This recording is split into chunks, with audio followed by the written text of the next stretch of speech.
de pedir a palavra no momento em que achar necessário. Então, eu solicito à secretaria da mesa que as inscrições sejam colhidas só até os próximos 10 minutos, depois as inscrições estão encerradas para a participação. Deputado Onyx. Só para primeiro corroborar essa proposta dos 5 minutos para os autores de requerimento e deixar garantido que, por inscrição mesmo, autores podem voltar a inquirir, porque ao longo do depoimento surgem dúvidas e é importante ter esse instrumento, presidente. Nós iremos, claro, respeitar a ordem de inscrição. Se porventura o autor que tem direito a falar estiver inscrito, ele falará 2 vezes. Isso é regimental. Ordem do dia. A presente reunião destina-se à audiência pública com a presença do senhor Pedro José Barusco Filho, solicitado através dos requerimentos número 7 de 2015, número 94 de 2015, dos deputados Carlos Sampaio, Onyx Lorenzoni e Efraim Filho. Do requerimento 123 de 2015, dos deputados Elisiane Gama e Moses Rodrigues. Do requerimento 159 de 2015, dos deputados Ivan Valente e Edmilson Rodrigues. Do requerimento 179 de 2015, do deputado Afonso Florense. Do requerimento 227 de 2015, do deputado Júlio Delgado. Do requerimento 240 de 2015, do deputado Paulo Pereira da Silva. E 257 de 2015, do deputado Caio Manissoba. Antes de franquear a palavra ao depoente, esta presidência gostaria de reiterar alguns procedimentos que auxiliarão no desenvolvimento das atividades da comissão. Reitero aos senhores deputados que sempre desejarem sugerir nomes para oitivos ou inquirições, tomar depoimentos de autoridades a serem ouvidos em audiência pública, apresentem requerimentos por escrito, determinando a condição em que o depoente comparecerá à reunião. Lembrando que autoridades e outros palestrantes poderão ser convocados ou convidados, e que testemunhos investigados serão intimados na forma da lei. No tocante aos requerimentos de diligências, requisições de documentos e requerimentos que solicitem quebra de sigilo, além de outras medidas previstas na Lei Processual Penal, estes deverão ser encaminhados com a respectiva fundamentação, justificando a necessidade da medida. Os requerimentos deverão ser encaminhados até o dia anterior à data das reuniões à Secretaria da Comissão, para serem numerados e publicados na ordem do dia. A apreciação de requerimentos extra-pauta só será possível quando antecedido de votação nominal de outro requerimento formulado por um terço do membro da CPI, solicitando tal procedimento. Observo ainda que somente serão acatados requerimentos extra-pauta no dia em que houver reuniões deliberativas. No sentido da organização dos trabalhos, convido o senhor Pedro José Barusco a tomar assento na mesa, o que já é visto aqui. Convidar o depoente a prestar compromisso. Antes de passar a palavra ao depoente, peço a atenção das senhoras e dos senhores para as normas estabelecidas no regimento interno da Casa. O tempo concedido aos convidados será de até 20 minutos, prorrogados a juízo da comissão, não podendo serem aparteados. Cada deputado inscrito terá o prazo de até 3 minutos para fazer suas indagações, dispondo os convidados de igual tempo para respostas, facultadas a réplica e a tréplica pelo mesmo prazo. Mesmo que regimentalmente seja determinado o prazo de até 3 minutos, o plenário da CPI pode decidir por prazo diferente. Os deputados interessados em interpelar deverão inscrever-se previamente junto à secretaria.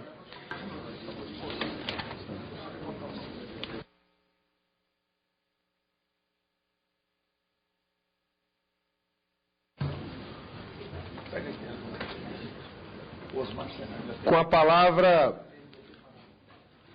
o senhor Pedro Barusco, para que possa proferir o juramento.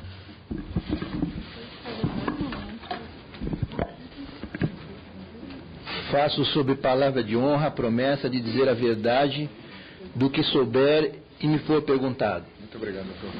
Só um minuto, deixa eu pegar o microfone. Vossa Excelência, se desejar, tem o direito à palavra previamente, por até 20 minutos, para que Vossa Excelência possa fazer alguma explanação, ou se Vossa Excelência desejar já ir para os questionamentos, fica a cargo de Vossa Excelência. Vossa Excelência tem a palavra por até 20 minutos. Não, eu só queria dar bom dia a todos, tá? E dizer que estou aqui para colaborar e tentar esclarecer todos os fatos que forem levantados aqui nesse plenário.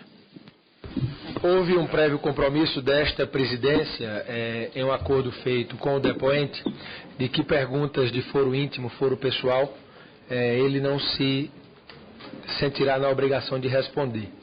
E eu faço um apelo a que os deputados aqui presentes respeitem este compromisso que foi feito pela presidência, já que nós demos a palavra na condição para que a sessão pudesse ser transmitida ao vivo. Presidente, apenas uma informação objetiva para essa CPI, que eu vi que há colegas com muitas dúvidas.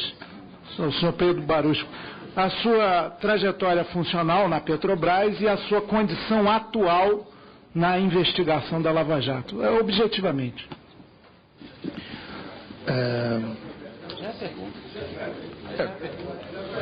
Pergunta se ele já foi diretor disso. Deputado Chico, existe uma ordem, tem que ser respeitada. Leio jornal, eu leio, Paulinho. Tanto quanto você. Quero dizer que os vice-presidentes aqui presentes, caso desejem estar aqui à mesa conosco, se sintam à vontade. Com a palavra, o deputado Luiz Sérgio, relator desta Comissão Parlamentar de Inquérito. Cadê a lista dos autores? Quê? Vamos lá. Não, mas ele devia falar. Como e quando Vossa Senhoria se tornou gerente de tecnologia e instalações? Qual eram as suas atividades no cargo?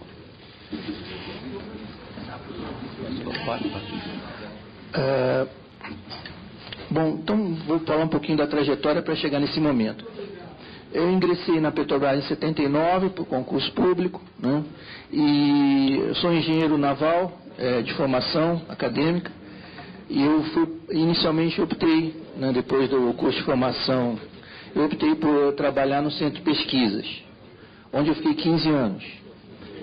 No centro de pesquisas, depois de ter feito uma carreira, vamos dizer assim, técnica, né, onde eu tive a oportunidade de fazer mestrado em engenharia oceânica na UFRJ, logo após o encerramento do mestrado, eu fui convidado para a carreira gerencial. E fui gerente de tecnologia, né, gerente setorial de tecnologia, de exploração e produção, né, na época que tinha havido aquelas descobertas em águas profundas, naquele momento. Então foi nesse momento, no centro de pesquisa, que eu iniciei a carreira gerencial como gerente setorial de tecnologia. E aí fui seguindo na carreira, né, hierárquica da companhia. Eu fui depois convidado em 95 para ir para o Departamento de Exploração e Produção. Aí fui gerente de tecnologia no Departamento de Exploração e Produção. No Departamento de Exploração e Produção eu cheguei até gerente de produção interino, subi mais um grau na carreira, fui interino de gerente geral de produção durante uns 6 meses e em 2013 eu fui convidado para ser gerente executivo de engenharia na diretoria de serviços. Da sua entrada na Petrobras e na sua ascensão profissional para o cargo de gerente, até chegar ao cargo de executivo, houve indicações políticas ou você foi convidado direto pelos seus superiores imediatos para ocupar esses cargos na Petrobras? Foi sempre indicação técnica, indicação selecionada pelos meus superiores. Eu não tive nenhum contato político, nunca tive indicação política. Vossa Senhoria fez uma delação premiada, né? E se propôs a devolver uma quantidade de recursos que recebeu indevidamente, né? E uma pergunta que paira sobre todos nós: a partir de quando o senhor percebeu a existência de fraudes, de propinas na Petrobras?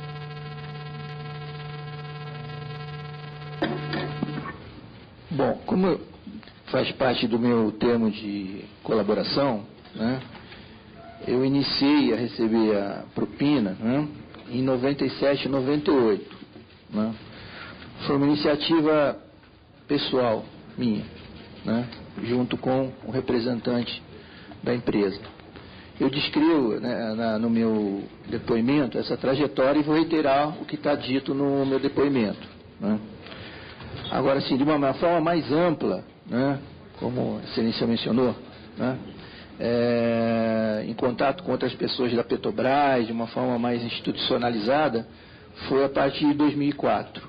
2003, 2004, eu não sei precisar exatamente a data, né, mas foi a partir dali. Quer dizer que do ano de 97, quando você afirma que começou a receber esses ilícitos, você era o único que recebia? Ou só... Acho que o tratamento deve ser formal, deputado. Sim. Deputado Padernei, vamos... Tá bom. Vossa Excelência. Então, tem um deputado tratando uma pessoa, um depoente, por você. O tratamento tem que ser formal. Ok. Olha, sobre essa questão, né, existe uma investigação em curso. Eu sou investigado. Então, eu até, assim, selecionei aqui essa parte do meu depoimento, que essa é uma parte que eu vou me ater ao depoimento. Eu não vou aprofundar essas questões que estão no meu depoimento por estar ocorrendo uma investigação. Tá? Então, eu reitero, né, o que eu já falei no depoimento da minha colaboração com a Justiça. Mas no seu depoimento, ou na versão que circulou e que nós tivemos acesso, Vossa Senhoria lá afirma que durante 32 anos de trabalho na Petrobras, observou que a contratação de sondas sempre envolvia as mesmas companhias internacionais e que toda a iniciativa no mercado nacional era repelida, de maneira que existia aparentemente uma espécie de, abre aspas, cartel, fecha aspas, da aquisição de sondas. Então, se eram as mesmas empresas, se você reconhecia que, entre aspas, havia um cartel, quer dizer, você que inicia na Petrobras esse processo de recebimento de recursos ilegais? Dá para fazer essa afirmação? Não, agora nós estamos nos remetendo a um outro assunto, que é a questão de sondas. Tá? Isso é fato. O serviço de perfuração na Petrobras, né, ele sempre foi realizado por empresas de perfuração, muitas delas estrangeiras, mas recentemente algumas brasileiras, e a Petrobras sempre contratou essas sondas, ela nunca incentivou a construção dessas sondas no Brasil. Né? Então o que a gente via era esses contratos de sondas serem colocados assim, periodicamente, 2 ou 3 contratos, 1 ou 2 contratos, renovações de contratos, e o serviço de sondagem sempre foi dominado por essas empresas. Até um ponto, eu acho que foi mais ou menos em 2007, 2008, até o ponto que, com a crescente demanda, chegou uma demanda na diretoria executiva para contratar, se eu não me engano, não estou errando com a memória, 18 sondas ao mesmo tempo. Foi aí que isso chamou a atenção, que até então as sondas eram colocadas homeopaticamente, né, em doses pequenas. Quando chegou uma demanda por 18 sondas, né, e naquele momento a gente pode se recordar, havia uma determinação de tudo que se podia fazer no Brasil, tinha que ser feito no Brasil, incentivando a indústria nacional, surgiu aí um sinal amarelo, tá? Tanto que na diretoria isso foi brecado, né? E foi levado à ministra das Minas e Energia, acho que ainda era a presidente Dilma, ministra das Minas e Energia, e houve uma ação natural, né? Ou uma ação contrária, tentando fazer essas sondas no Brasil. Né? E isso foi o embrião da SET Brasil. Né? Foi a partir desse projeto, né, e da determinação do governo de fazer essas sondas no Brasil, que foi desenvolvido o projeto da SET Brasil. Em relação, ainda voltando, a propinas recebidas de 97 ou 98 da empresa holandesa SBM, você reafirma que já naquele período estava recebendo recursos ilegais dos contratos dos quais Vossa Senhoria fazia a intermediação. Olha, eu vou reiterar o que está escrito no meu depoimento. Não, mas o que ocorre é o seguinte, o que nós temos é uma versão. Então, a versão não dá, porque não é um documento que chegou às nossas mãos aqui oficialmente, é uma versão que está distribuída na mídia. Então, a pergunta é se você reafirma isso como sendo uma verdade. Eu reafirmo. Está escrito aqui, eu reafirmo. É a minha versão, é a minha verdade. É o que aconteceu. Agora, em relação aos recursos que você recebia, você não tem conhecimento de que outras pessoas também recebiam. Você não tem conhecimento de que outras pessoas recebiam. esse é um assunto que eu não vou me estender aqui. Porque esse fato é preciso aqui nós nos aprofundarmos, porque em relação ao período que você se refere, de 1997 ou 1998, é um fato que foi profundamente divulgado na imprensa brasileira. Se pegarmos as reportagens da época, nós vamos verificar que a revista Veja, do qual tantos se referenciam, fala da empresa marítima que sozinha, sem ter estaleiro, sem ter parque industrial, sem ter financiamento, sozinha abocanhou contratos de 2 bilhões de dólares à época, né? E também vamos verificar, o único que eu consegui encontrar foi no 5 de fevereiro de 1997, um artigo no jornal O Globo, do Hélio Gaspari, em que ele diz: Dr. Renaud, o senhor ganhou, se referindo ao fato da ação que o presidente da Petrobras entrou contra o Francis, que já denunciava à época de que diretores da Petrobras teriam recursos ilícitos em banco da Suíça. Quer dizer, aqui há essa constatação que a imprensa profundamente divulgou na época, porque, como você está colaborando, nós precisamos aprofundar esse fato para não passar a versão de que você fez mal feito e foi pego, e outros fizeram bem feitos e não foram pegos. Quer dizer, nós precisamos estancar e livrar a Petrobras do processo de corrupção de que ela está instalada. Então, por isso, eu afirmo que a época dessas reportagens aqui, como que isso bateu dentro da empresa, uma vez que neste período você já estava recebendo os recursos ilegais? Olha, à época eu era gerente de divisão, que é o segundo escalão gerencial da companhia. Então eu não tinha contato assim direto com os diretores, com os presidentes.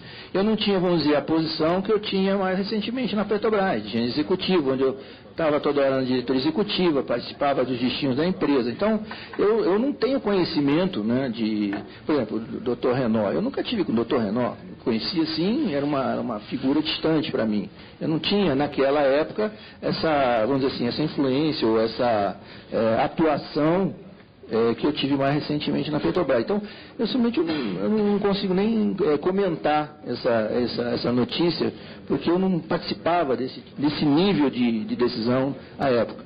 Não, mas essa afirmação, ela é uma afirmação extremamente delicada, porque você disse que era um gerente de divisão, que era uma posição hierárquica que não tinha grande influência, e mesmo não tendo grande influência, já numa gerência de divisão, conseguia arrecadar, como está na sua declaração, 1,4 milhões de dólares depositado na Suíça? Sim, reitero o que eu já disse. Relação pessoal. Que Vossa Excelência... Não pode ser constrangida. Eu acho que tem que se haver um bom depoimento. Eu acho que uma vez que ele não de ordem, senhor presidente. Não quer responder, uma vez que olha, eu quero dizer ao deputado delegado Valdir que este presidente sabe muito bem conduzir os trabalhos. Vossa Excelência, com experiência de delegado, até possa entender um pouco mais de depoimentos do que nós, mas aqui o amplo direito da palavra do relator será mantido em respeito à sua função e aos questionamentos que ele julgar necessário. Mas o cargo de gerente de tecnologia de instalação lhe dava autonomia plena para fechar os contratos, ou havia mais pessoas envolvidas no fechamento do contrato? Não, inclusive esses contratos não foram fechados por mim. Na época eu tinha uma atuação mais fortemente na área técnica. Se os contratos não eram fechados por você, se você não tinha o poder de decisão, como é que você negociava as propinas em relação a esses contratos nesse período? Em relação a esse período, eu vou reiterar, eu não vou tecer maiores detalhes, porque existe uma investigação em curso, tá? Eu me reservo o direito de não comentar esse tipo de detalhe.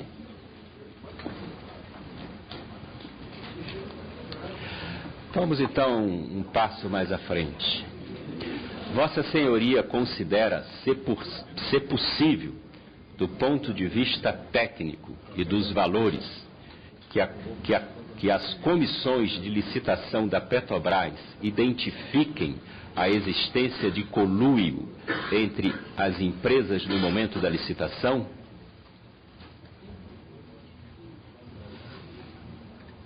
Eu acho muito difícil. Eu acho que a questão é mais externa, né?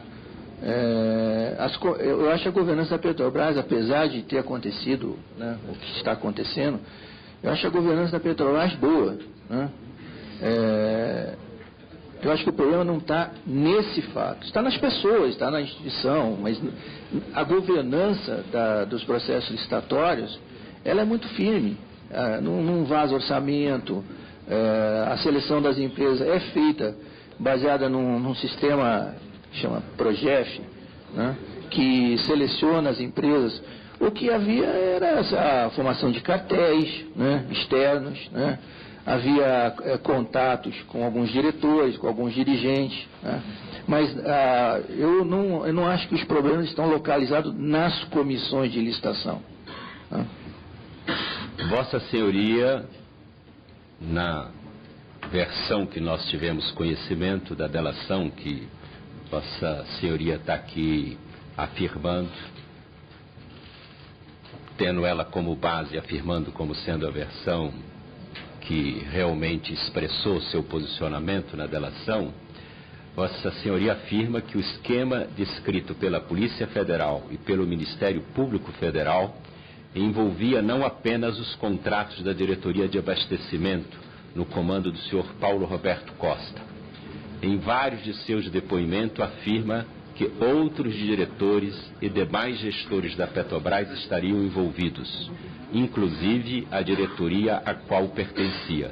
Poderia descrever aqui a forma de operação de cada um deles, desde quando o senhor participou? Bom, eu fazia parte da diretoria de serviços, né? Então a diretoria de serviços, ela presta serviço para as outras diretorias, tá? E também tem alguns trabalhos que ela desenvolve para ela mesma. Então, quando a gente fala assim, os contratos eram da área de serviço, só que era o contrato da área de serviço para atender uma demanda, por exemplo, da diretoria de exploração e produção, contrato da área de serviço para atender uma demanda da diretoria de gás e energia, ou da diretoria de abastecimento, ou da própria diretoria de serviços. Então, o que eu vou falar é todo concentrado na diretoria de serviços, né? O tema, né, o atendimento que pode ser para as outras diretorias, mas os contratos eram, vamos dizer, licitados, aprovados, né, pela diretoria executiva, os grandes contratos, mas quem conduzia era, né, o líder da condução era a diretoria de serviços, né, acompanhado, assessorado tal, e solicitado por uma outra diretoria, né, que era a figura do cliente. Mas então os ilícitos que eu relatei foram todos contratos da diretoria de serviço, né? Como Vossa Senhoria recebia os recursos? Fazia repasse a outras pessoas? Como? Isso também foi tema até de um anexo específico, tá? Eu recebia, né, praticamente tudo no exterior, né, como declarei, nas contas na Suíça. Tinha alguma coisa foi recebida aqui no Brasil em espécie, né? Só que eu nunca paguei ou transferi recursos para ninguém. Por isso que tem essa quantia elevada que eu estou repatriando, né? Estou junto com o Ministério Público trabalhando na repatriação desses recursos, tá? Isso vai ficar aprovado porque eu entreguei toda a documentação bancária, né? Que eu nunca transferi recursos para ninguém, né? O que se fazia era uma prestação de contas, né? Então, por exemplo, tinha que haver um depósito sei lá, para Renato Duque, aquilo era direcionado para uma conta de Renato Duque. Tinha que ter um depósito para minha conta, era direcionado com a conta de minha propriedade, né? No exterior. Exatamente.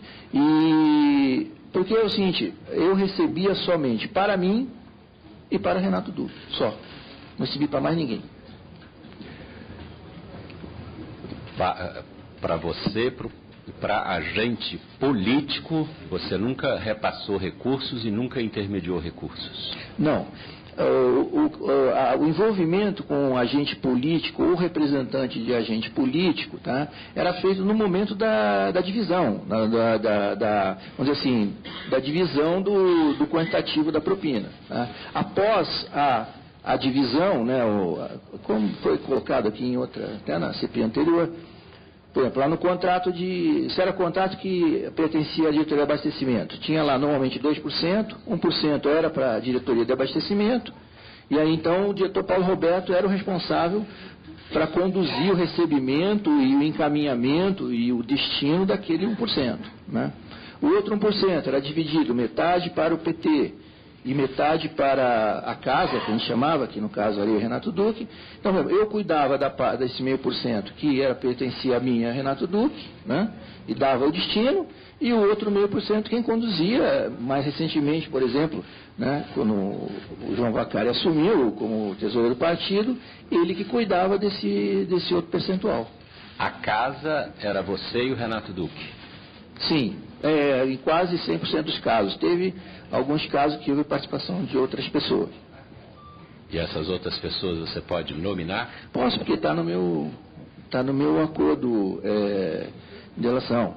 Em alguns casos houve participação do diretor Jorge Zelada, em pouquíssimos casos, me lembro só de 1 ou 2 casos, participou também o meu sucessor, o Dr. Roberto Gonçalves.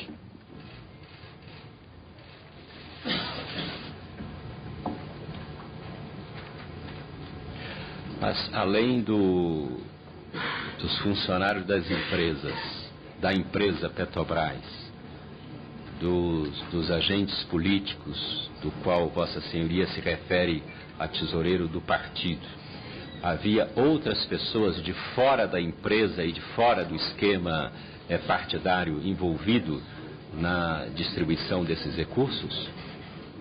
Olha, posso estar esquecendo alguma coisa, porque foram, desde 2003, são 12 anos, tá, mas vamos dizer assim, o mecanismo envolvia o representante da empresa, né, às vezes o próprio empresário, né,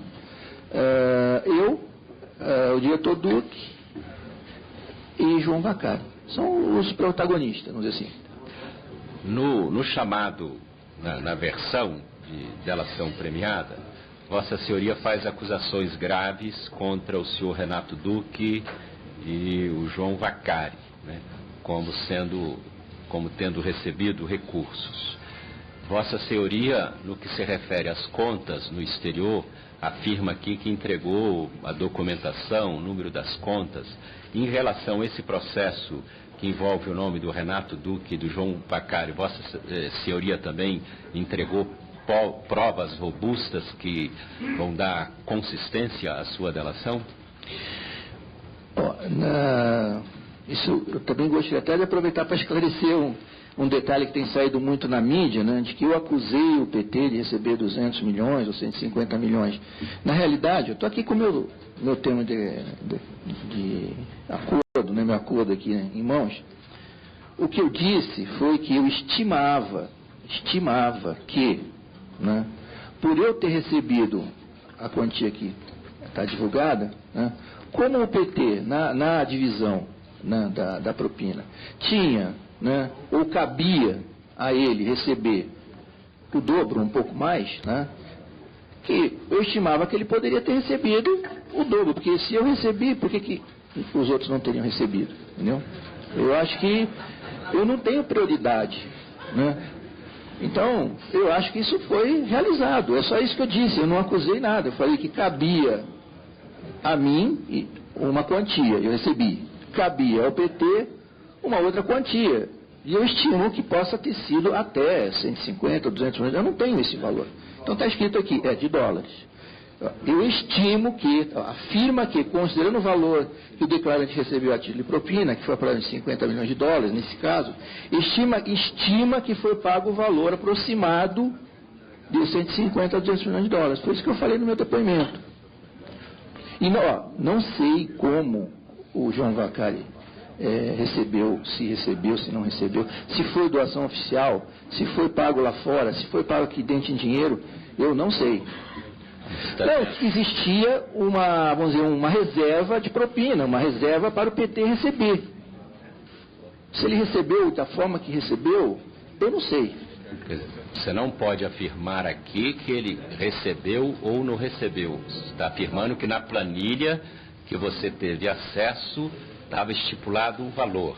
Agora, se recebeu, se não recebeu, você não tem conhecimento. Não tenho conhecimento. Eu tenho conhecimento do que eu recebi, do que cabia a mim na planilha. Agora, uma coisa continua me intrigando, porque Vossa Senhoria, como gerente de divisão, que disse aqui que não era o prioritário da fila, que não tinha o poder de negociar e de decidir, já recebia, não tem conhecimento de outros, então podemos aqui sair com a conclusão de que o recebimento de propina na Petrobras nasce com você. Você é o pai da propina na Petrobras?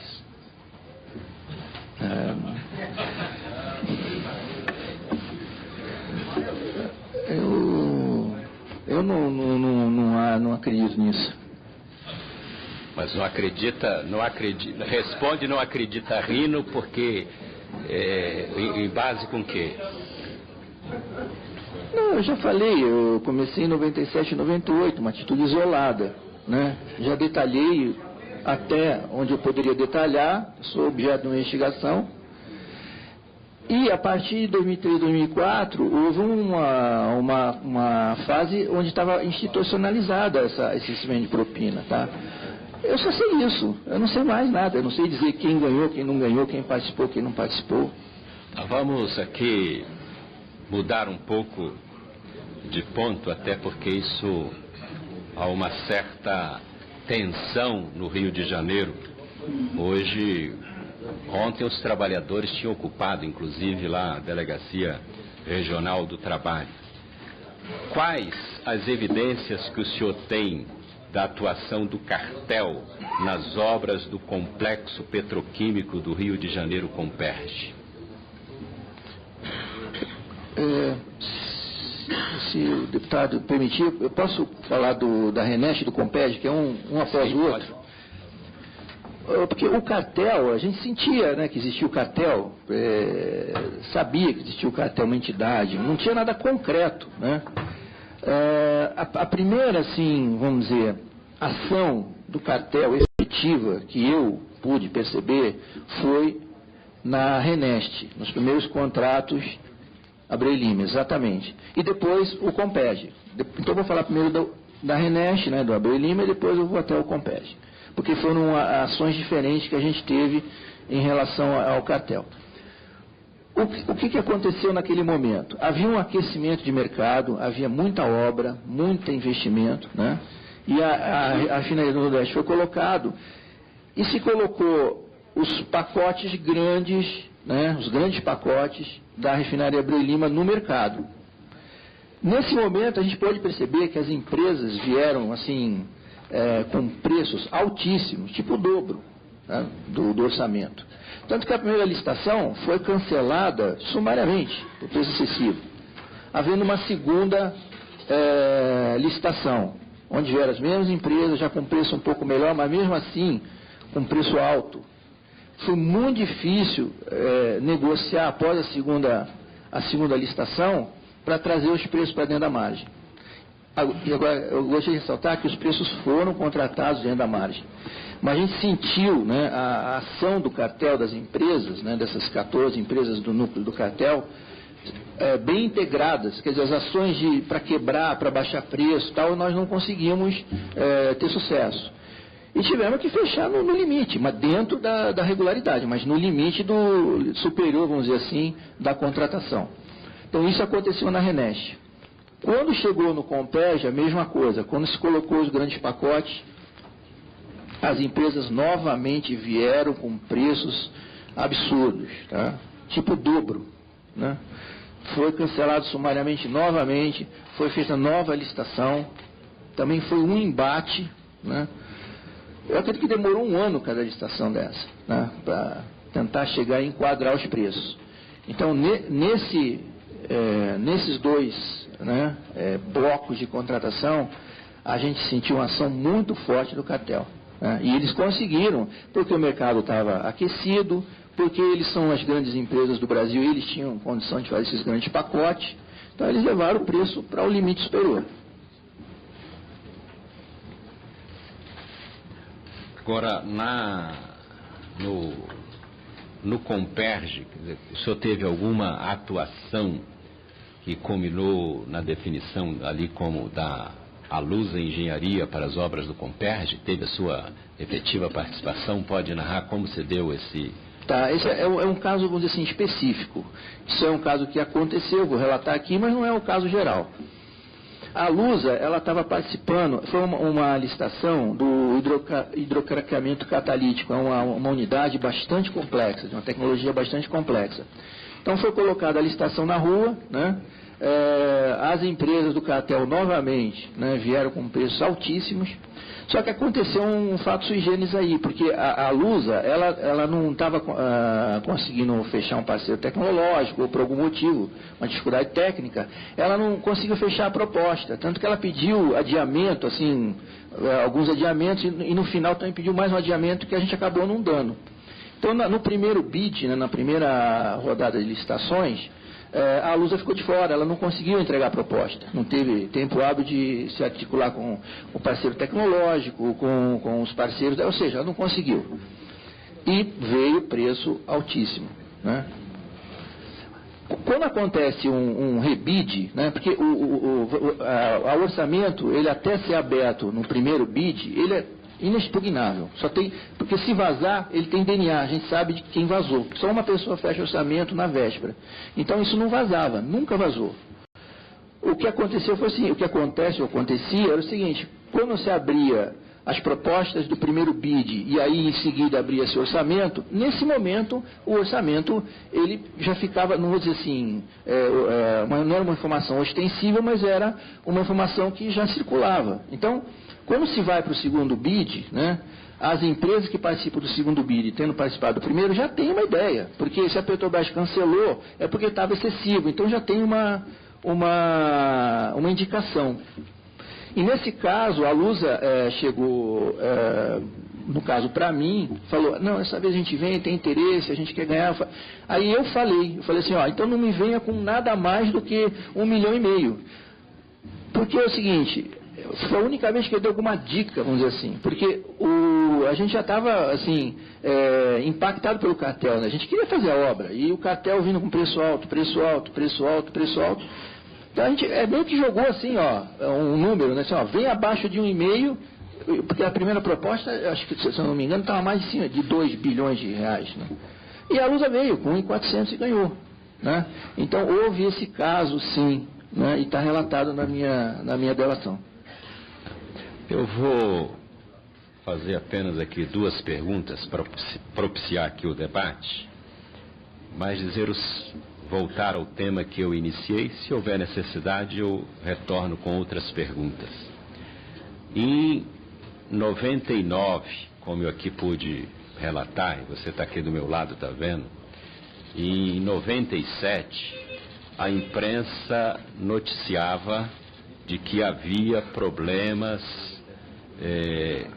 nas licitações, havia acusações de que diretores tinham contas no exterior, e foi exatamente no período em que coincide com o que Vossa Senhoria afirma de recebimento de recursos. Vossa Senhoria, em momento nenhum, temeu, né, chegar na condição que se encontra hoje de buscar parar com isso? Aonde Vossa Senhoria encontrou força para verificar que nunca seria pego e que ia conseguir cada vez juntar mais recursos no exterior. O que deu a Vossa Senhoria essa coragem de prosseguir por esse caminho que culminou nessa situação que Vossa Senhoria se encontra? Eu até agradecer essa pergunta, porque na realidade esse é um caminho que não tem volta, né? Quer dizer, a gente começa a receber recurso no exterior, né? O recurso é ilegal, vai indo, vai crescendo, de um momento para outro isso vira uma espada na nossa cabeça, né? Porque não tem saída, não tem saída para isso, né? Esse reprateamento que eu estou fazendo agora está me dando um alívio, né? As pessoas acham que não é isso, mas é isso, porque hoje em dia, com a transparência que tem, com as colaborações que tem, isso é um caminho sem volta. Então, se no começo, né, eu tive a fraqueza de começar, teve uma fase que, de repente, eu fiquei um pouco feliz, depois essa felicidade foi se transformando em temor, né, em quase apavoramento de ter um volume desses recursos ilícitos fora do país. Eu me sinto aliviado de ter devolvido, de estar participando do repatriamento, né? Eu estou engajado diretamente, né? Eu estou trabalhando com o Ministério Público, uma parte já foi repatriado, né? Alguns bancos já confirmaram o repatriamento total, e eu espero rapidamente, né? Assim, poucos meses, repatriar tudo, né? Então, é um caminho que eu não recomendo para ninguém, é muito doloroso, né? E, infelizmente, aconteceu e eu estou tendo a oportunidade de tentar reparar. Então, a lição desse episódio é que o crime não compensa. Então, vamos passar adiante para os autores do requerimento. Presidente, como subrelator. Agora daremos a palavra aos subrelatores. O primeiro subrelator, o deputado Altineu, depois o deputado Bruno Covas. Presidente, apenas para me inteirar, pela ordem, não seria o autor regimentalmente falando? Eu estabeleci com os subrelatores, até para que nós possamos dar aos mesmos o direito de colaborar com o relator, presidente, questionamento, daremos a palavra aos subrelatores. Veja, apenas uma como os subrelatores estão de indicação discricionária de Vossa Excelência da Presidência, não há sustentação regimental, minha pergunta, para que os requerentes possam interpelar o depoente antes dos subrelatores? Senhor presidente, pode o relator ou o subrelator? Apenas uma ponderação, senhor presidente.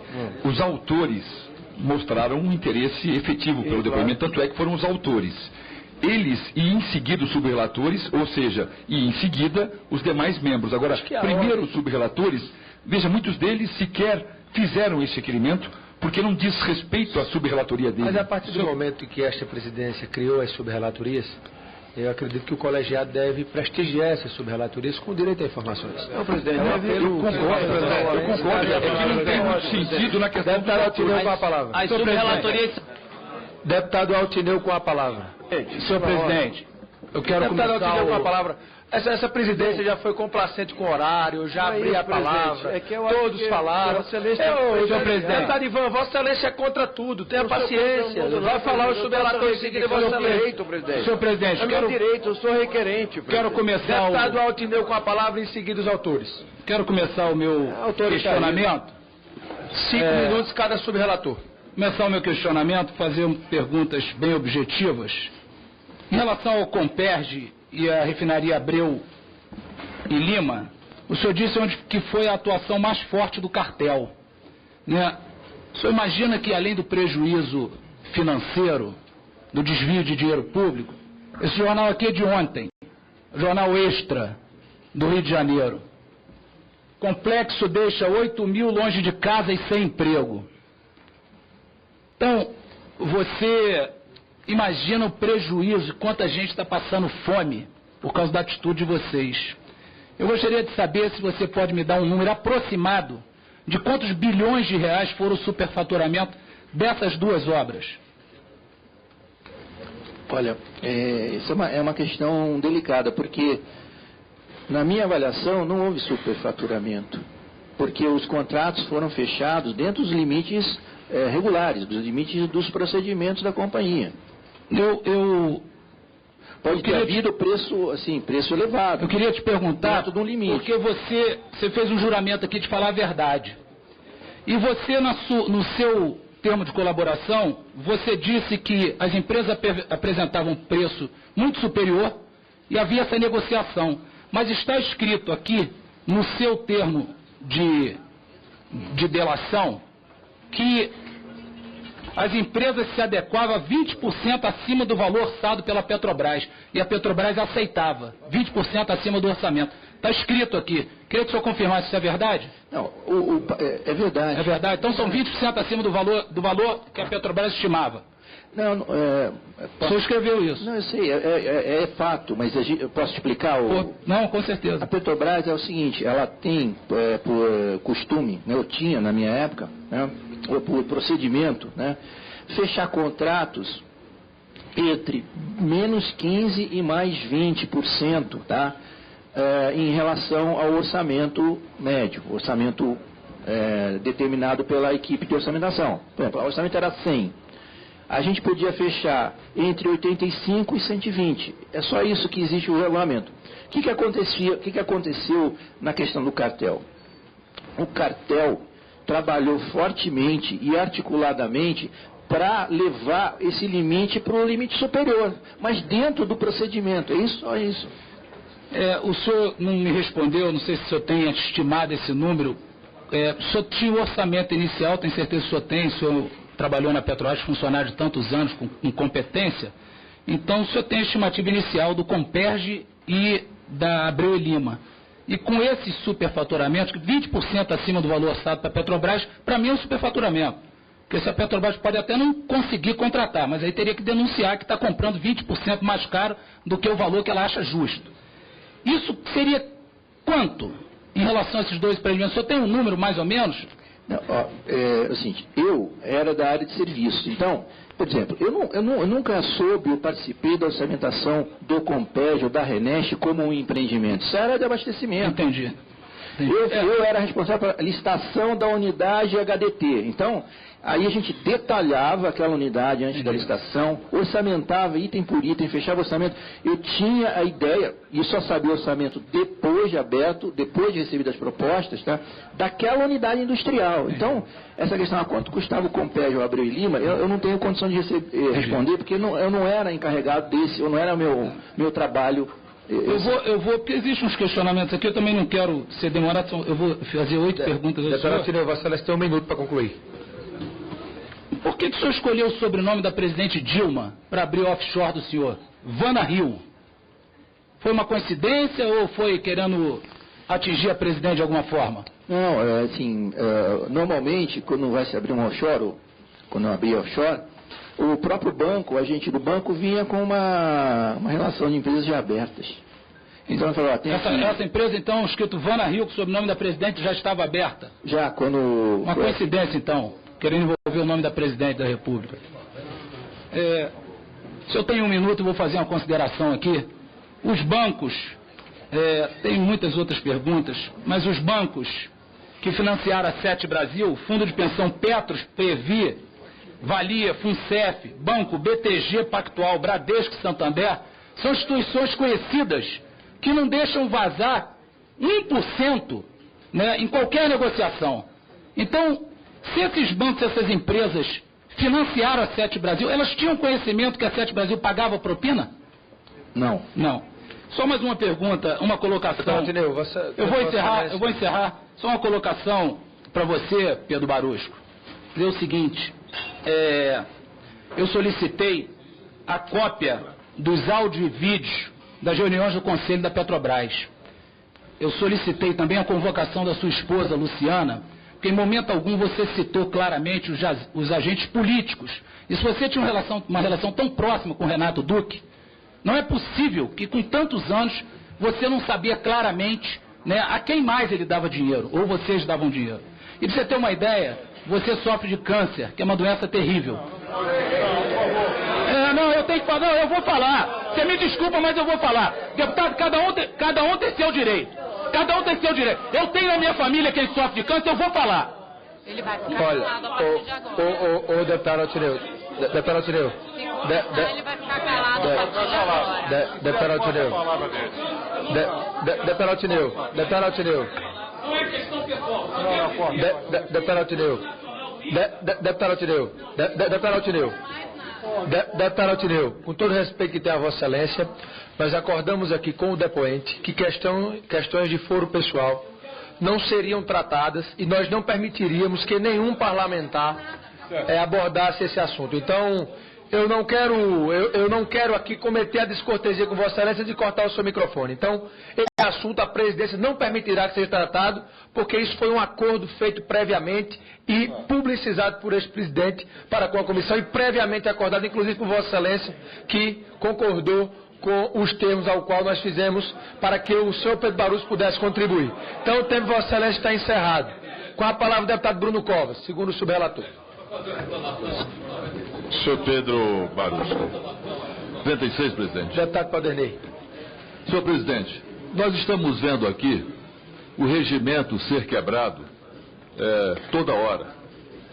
Não há no regimento interno da Câmara dos Deputados esse tratamento coloquial, esse tratamento íntimo de você, como o deputado que me antecedeu aí estava falando, você, Pedro Barusco, o próprio relator se referindo ao depoente. Nós iremos cobrar que o regimento seja cumprido a partir de agora. Vamos cuidar para que esta comissão possa cumprir o regimento interno da Câmara dos Deputados e não criar essa intimidade que alguns estão demonstrando entre o depoente e quem está inquirindo. Está acatada a questão de ordem, Vossa Excelência, iremos cobrar que o regimento seja integralmente cumprido. Com a palavra o deputado Bruno Covas.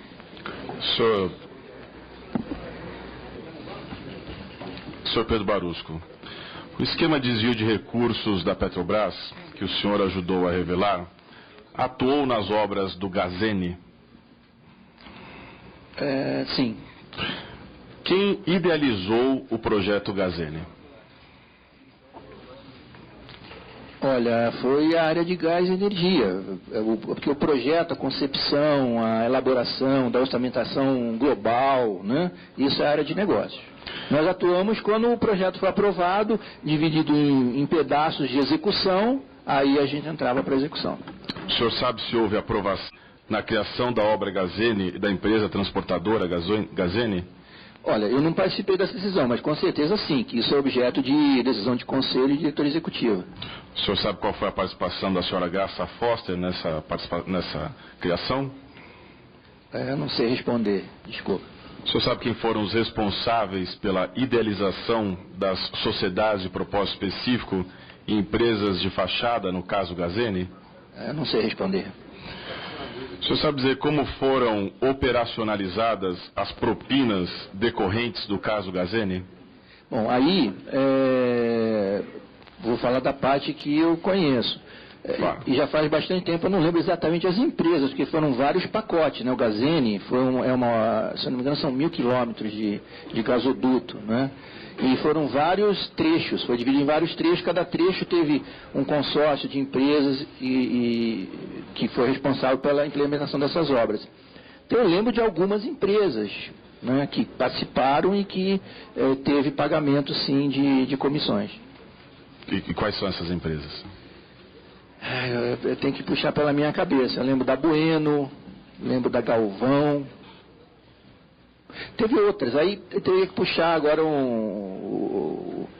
dados específicos para... Eu tentei no meu termo de colaboração, na relação daqueles contratos que eu falei que houve propina, tem alguns contratos do Gazeni naquela relação. Gostaria então que, se possível, depois, para que Vossa Excelência tivesse levantado o nome de todas essas empresas, até mandasse oficiar aqui a CPI. Pode ser?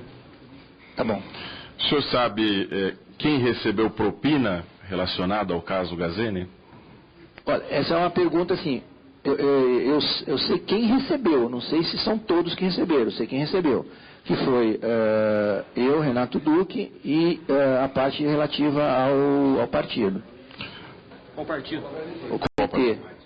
E quem que recebeu esse recurso relacionado ao PT? Olha, a gente sempre combinava esse tipo de assunto com o João Vacari. Né? Agora, é que eu vou repetir até o final do meu depoimento. Isso cabia ao PT, ao João Vacari gerenciar. O Vacari fazia a distribuição disso. Ele que era responsável. Eu não sei como ele recebia, para quem ele distribuía, da forma, ou se era oficial, se era extraoficial. Eu não sei. Cabia a ele, daquele percentual, uma parte. Normalmente metade. Você sabe dizer quando ocorreram os pagamentos de propina do caso Gazini? Olha, isso é uma questão muito difícil de responder, porque essas coisas eram feitas em blocos, normalmente não era assim, que nem um contrato natural, que tem as faturas, paga-se contra a fatura. Se juntava algumas quantias, eram feitas remessas, normalmente eram de offshores lá fora, pagando para offshores lá fora. Então, mesmo agora que eu recebi toda a documentação bancária das minhas contas offshore, eu tenho vários, assim, vamos dizer, 30%, 40% dos depósitos, eu mesmo não consigo identificar, né? Uns 50%, 60% eu consegui identificar as origens. E mesmo identificando as origens, fica difícil relacionar aquele recebimento com um determinado projeto. Eu consigo relacionar com um determinado operador, que às vezes também representava 2 ou 3 empresas. Então, é muito difícil fazer o caminho reverso, né, dos recebimentos e chegar à empresa ou a quem pagou relativo a qual projeto. Isso é uma contabilidade muito difícil de fazer. Mas havia uma distribuição temporal, mês a mês, a cada 2 meses, ou isso variava de acordo com os levantamentos de medições de obra? Como é que isso era no tempo? Funcionava da seguinte maneira. A gente controlava, né, com a planilha, com anotações, né, periodicamente, sabe, 2 meses, ou 3 meses, ou às vezes 4 meses, se fazia um acerto de contas com os operadores, representantes. Já foi faturado tanto, vocês pagaram tanto, e aí se fazia assim um ajuste, né? E aí havia um pagamento, ou então a pessoa, não, já paguei tanto, tal, isso se fazia contabilidade, entendeu? Agora eu não tenho, é muito difícil, né? Foram 90 contratos que eu relatei, esse tipo de detalhe é quase impossível da gente lembrar, né? E só para terminar, senhor presidente, hoje uma pergunta. Está encerrado. Qual o papel desempenhado pelos senhores Mário Góes e Chinco Nakandakari em relação a esses pagamentos? Eles eram operadores, né? O Chinco operava a Galvão, a EIT, pouquíssimos contratos, e a Contreiras também, pouquíssimos contratos. O Mário Góes operava uma série de outras empresas que eu relatei no acordo, né? Mendes Júnior, Carioca... Operava a propina? Operava a propina daqueles contratos que havia a combinação. Perfeito. Obrigado. Deputado Arnaldo Faria de Sá, Vossa Excelência tem até 5 minutos. Senhor Pedro Barusco, bom dia. Eu queria perguntar a Vossa Senhoria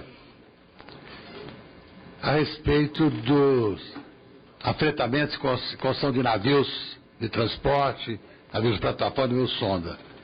O que o senhor sabe a respeito do faturamento nessa área?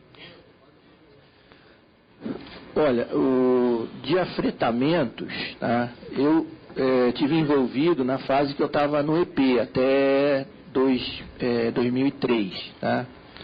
Então, participei de 2 ou 3 contratos só, né? Afretamentos de navio de transporte, né? Eu participei, não como conduzindo a licitação, mas como suporte técnico da contratação de um navio, que era uma tecnologia, vamos dizer, avançada, com posicionamento dinâmico e tal, então eu participei.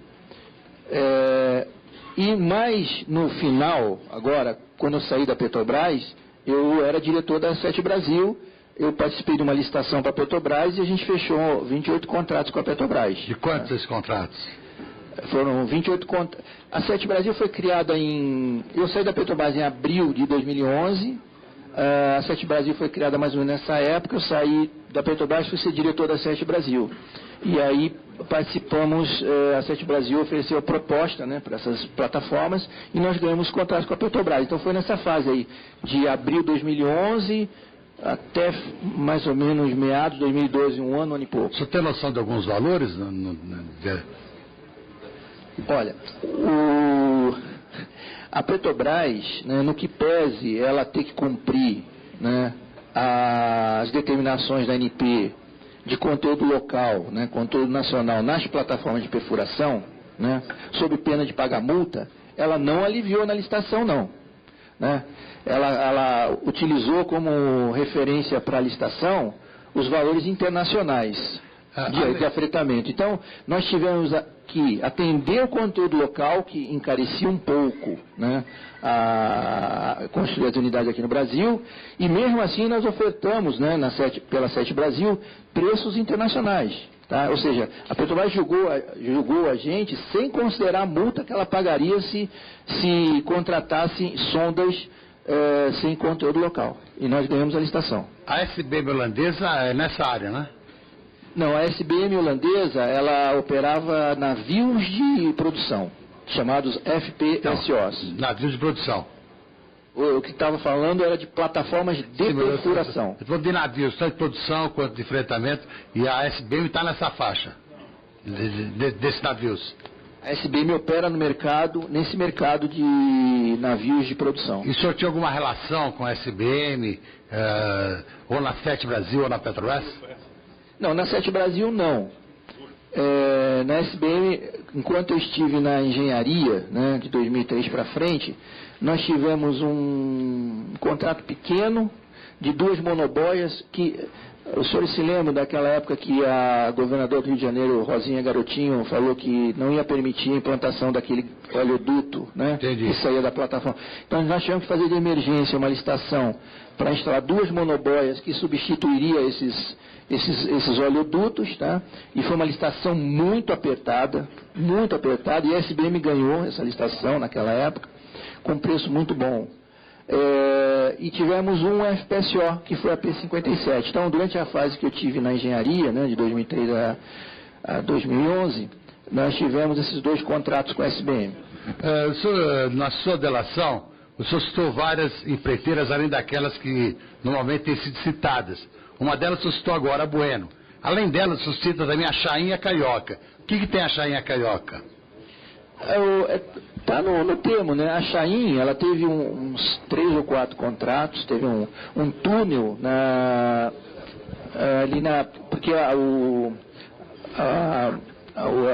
órgão de meio ambiente passou a não autorizar a instalação de gasodutos, oleodutos nas encostas da Serra do Mar. Então, teve que se fazer uma tecnologia diferente de construção do gasoduto lá de Caraguatatuba, onde se tinha um túnel, né, que entrava por baixo da Serra do Mar, e depois um shaft, né, um túnel vertical, né, uma tubulação vertical que levava o gás para cima, lá para a unidade lá de Caraguatatuba.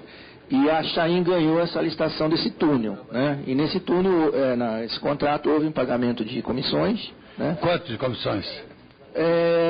Eu acho que foi 1%. Você sabe aproximadamente quanto é esse valor? Tá no meu... Está naquela relação de contratos que estão na delação premiada. Doutor Arnaldo, para concluir. Tem dois contratos ali. Eu peço que Vossa Senhoria posteriormente forneça esses dados, que como subrelator dessa parte, eu preciso desses dados para poder tomar as providências. Agradeço a sua participação. Deputado André Moura. Senhor Pedro Barusco, já que o senhor disse que sua indicação para a Petrobras foi meramente técnica, quem o indicou para o cargo da Sete Brasil? Foi Renato Duque? Foi o João Ferraz? Quem assumiu a presença da Sete saindo da gerência de finanças da Petrobras? Quando eu tinha decidido sair da Petrobras, tá? Por motivo de saúde, também estava... o meu cargo na Petrobras era um cargo de muita pressão, muita demanda. Tanto que depois que eu saí, entrou o Roberto Gonçalves com 1 ano, e recentemente a presidente Graça Foster, né, com o diretor de serviço, dividiu o meu antigo cargo em 4, né, um para cada área. Era um cargo muito demandado. E eu, por problema de saúde, eu resolvi me aposentar. Estava completando 55 anos, estava com 35 anos de contribuição, quer dizer, eu resolvi falar, é o momento de sair. E eu vinha conduzindo dentro da Petrobras, né, essa questão das sondas nacionais. Então, eu já vinha trabalhando nesse processo que culminou com a criação da SET. Então, quando a SET foi criada, né, eu até disse no meu depoimento que eu tinha sido indicado pelo presidente José Sérgio Gabrielli, e ele falou que não tinha sido ele que me indicou. Então, sinceramente, eu não sei quem me indicou, porque se não foi o presidente Gabrielli, não foi o diretor Renato Duque, quem que me indicou? Eu não sei, eu era a pessoa mais indicada, assim, porque eu já trabalhava no processo e foi, assim, automaticamente para a SET Brasil, né? Caiu do céu. Não é que eu caí do céu, não. É porque... E depois ficou provado o seguinte, a gente ganhou a licitação. Sinceramente, se não tivesse eu com a experiência técnica que eu já vinha conduzindo aquele processo há muito tempo, e o João Ferraz, que já estava trabalhando na estruturação financeira, né? Se não tivesse essa ação minha e dele, dificilmente acho que a gente teria fechado o contrato. Senhor Barroso, na sua delação premiada, Vossa Senhoria afirma haver fraude em 90 contratos relacionados à Petrobras. Isso deve à sua atuação somente na Petrobras ou também como executivo da SET Brasil a partir de 2011? Não, são até anexos diferentes do meu acordo, tá? Esses 90 contratos da Petrobras referem-se às atividades enquanto eu era gerente executivo na Petrobras, tá? O caso SET Brasil, é um termo independente, onde eu relato o que aconteceu com a SET Brasil, que foi o pagamento de propina nos contratos de construção das sondas junto aos estaleiros. Tá. E segundo números divulgados pela imprensa, apresentados também pelo Tribunal de Contas da União, os ativos da Petrobras vendidos na África ao Banco BTG Pactual valiam algo em torno de 3,5 bilhões de dólares.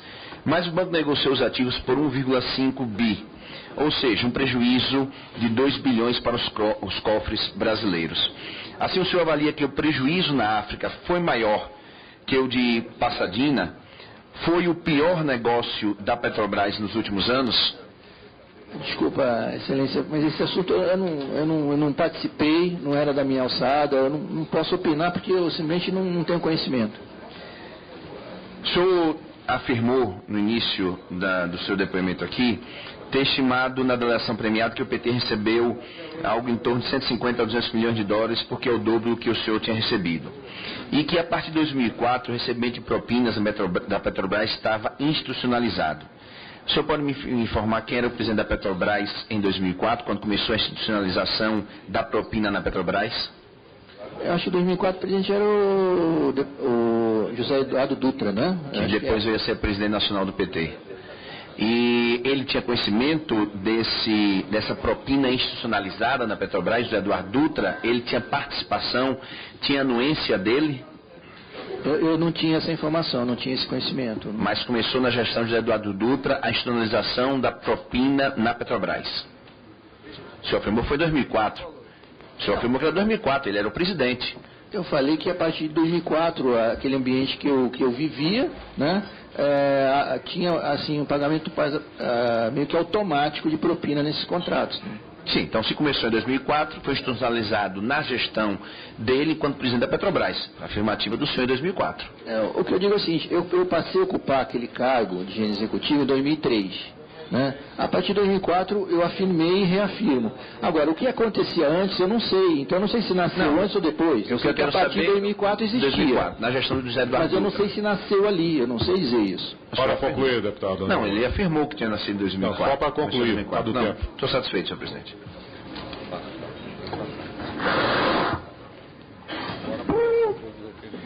Vamos agora aos autores. Deputado Carlos Sampaio, Vossa Excelência Senhor presidente, só para um registro.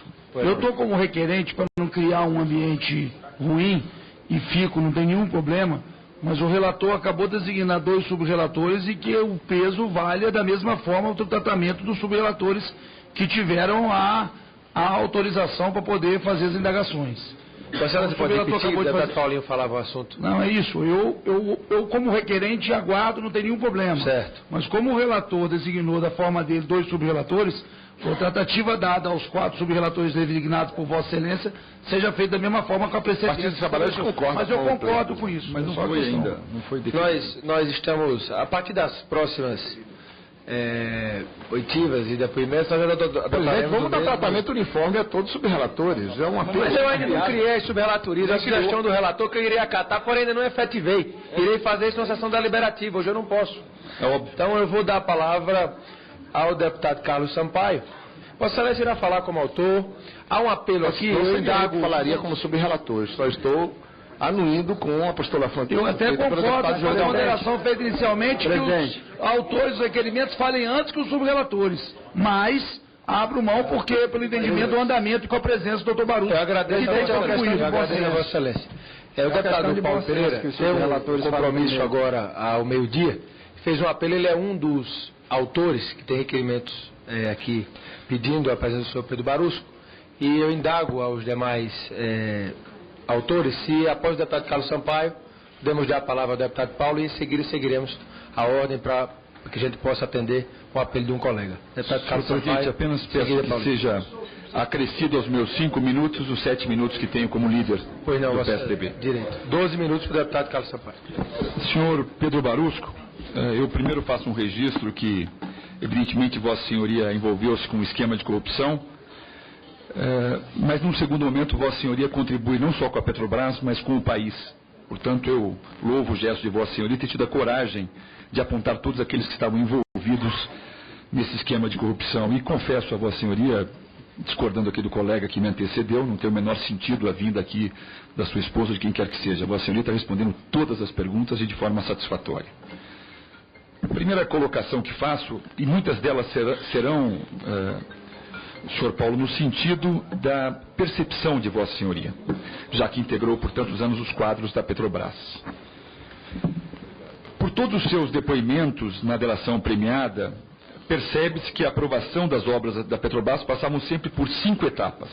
Nós tínhamos um gerente de empreendimentos, um gerente geral, um gerente executivo que elaborava o DIP, a diretoria de serviço e a diretoria executiva. Então, pergunto a Vossa Senhoria, diante dessa constatação e afirmação que fiz, corroborada por Vossa Senhoria, seria correto eu afirmar que nesses 10 anos em que vigorou esse esquema de pagamento de propina, seria impossível acontecer algo sem que houvesse o aval da diretoria executiva? Só uma observação.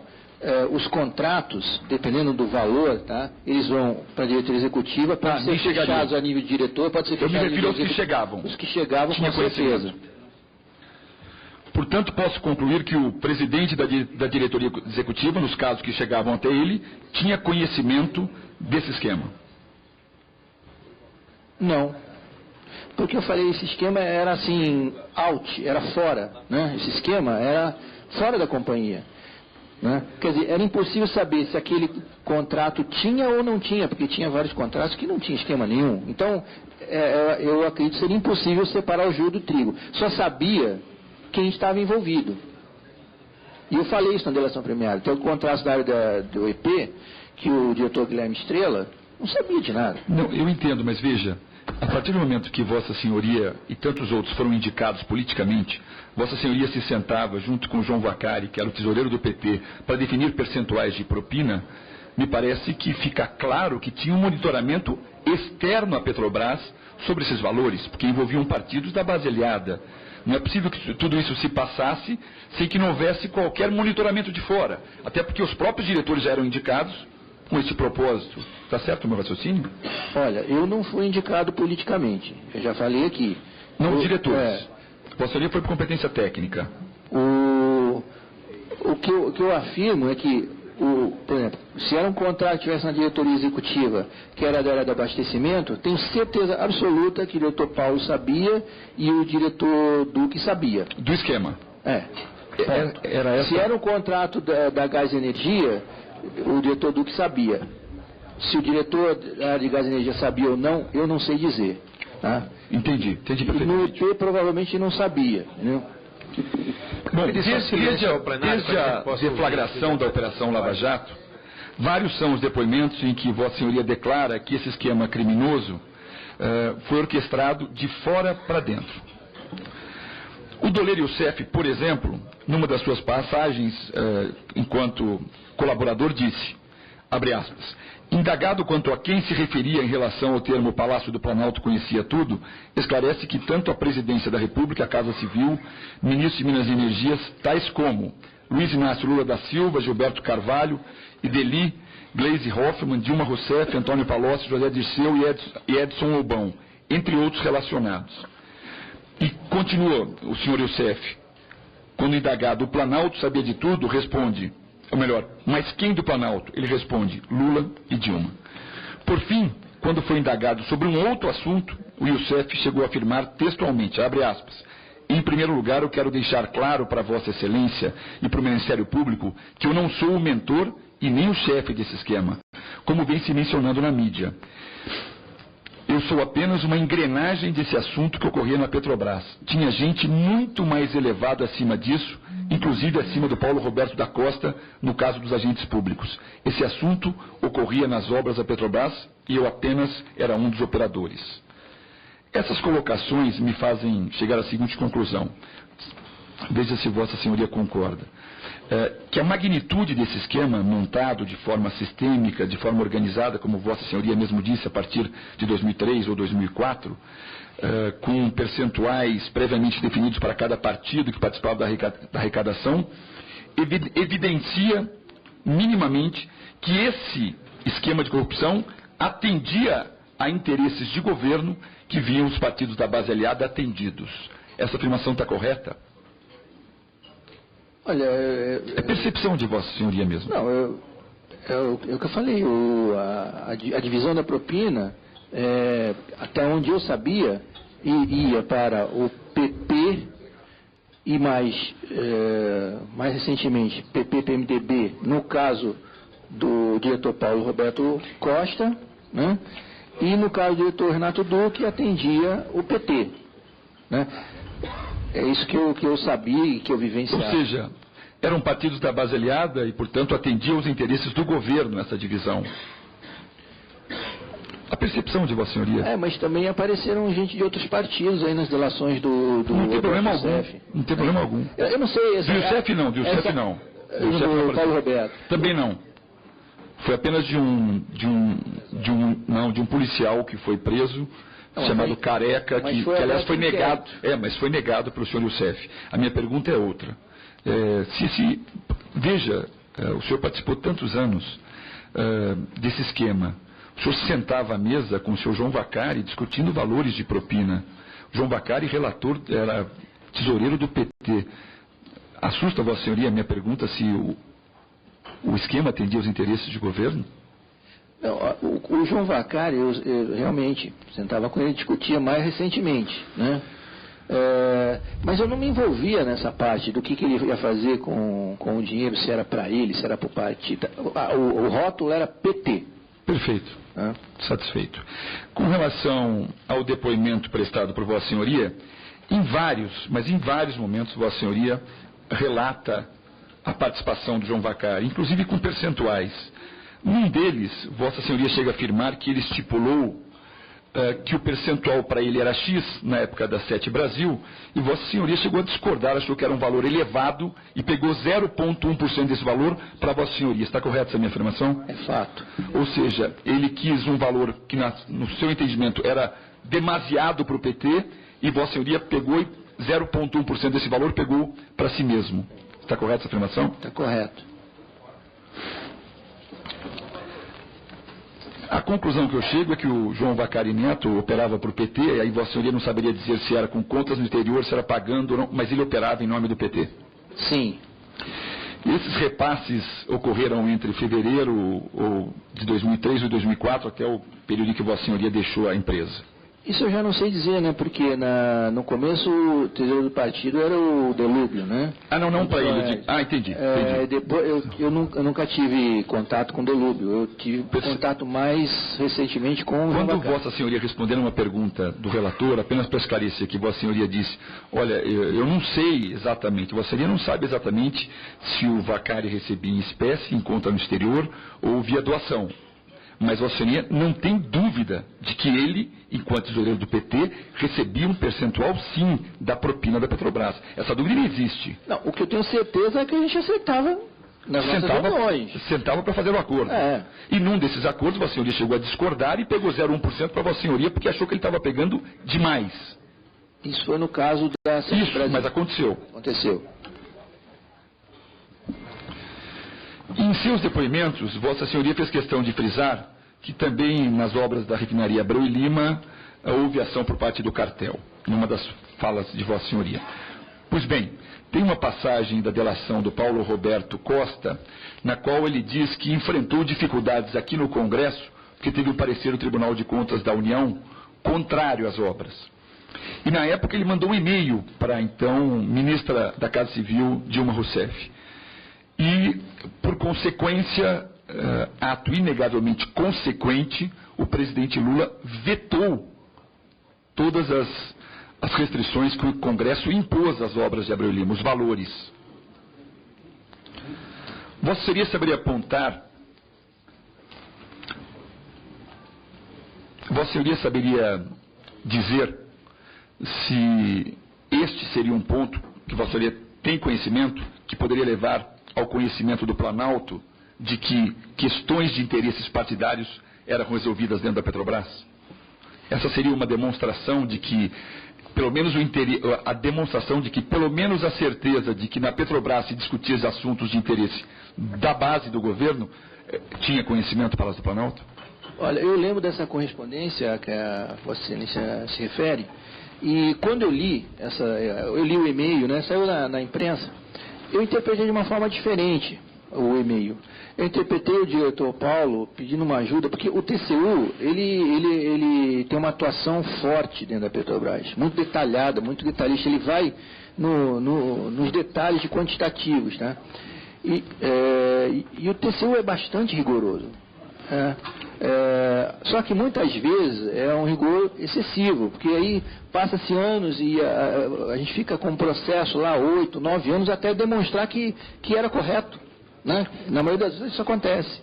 Então a ação, eu entendi o seguinte, que a ação do TCU estava muito forte, estava assim, meio que dificultando as licitações, a obtenção dos contratos. Eu entendi aquilo do diretor Paulo pedindo uma ajuda para tentar agilizar, que existia e a ajuda de fato aconteceu com exatamente, o veto. Eu interpretei dessa forma.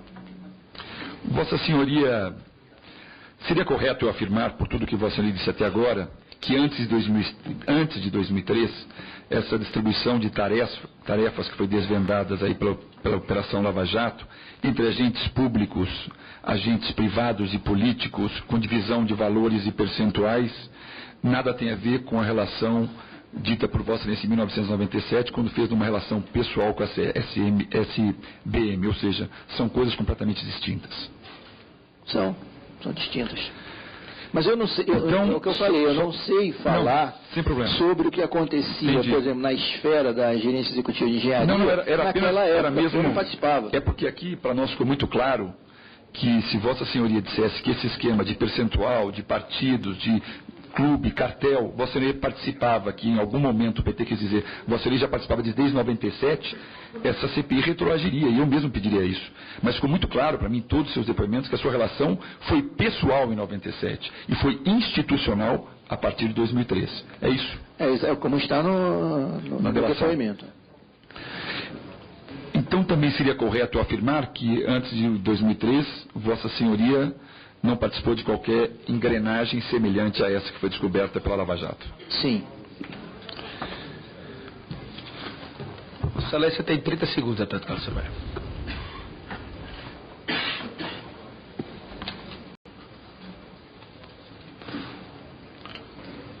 As duas últimas perguntas foram contempladas nas anteriores. Eu agradeço a Vossa Senhoria por ter respondido a todas elas. Muito obrigado, senhor presidente. Okay. Senhor presidente, está na ordem. Deputado Ivan. Agora nós estamos na fase que os requerentes convocaram. Isso. Eu não sei qual é o tempo que Vossa Excelência está dando. 5 minutos. Sim, mas o deputado... Ele é líder do PSDB, ele tem direito a 7. Ele acrescentou o tempo de líder ao seu tempo de autor. Okay. Deputado Paulo... Deputado Paulinho. Obrigado, presidente. Quero agradecer aos colegas aqui pela sessão aí como autor. Eu pedi para passar na frente dos demais, então agradecer. Quero também cumprimentar o senhor Pedro Barusco pela coragem de estar colaborando para esclarecer uma das maiores corrupções, com certeza, que o Brasil já passou.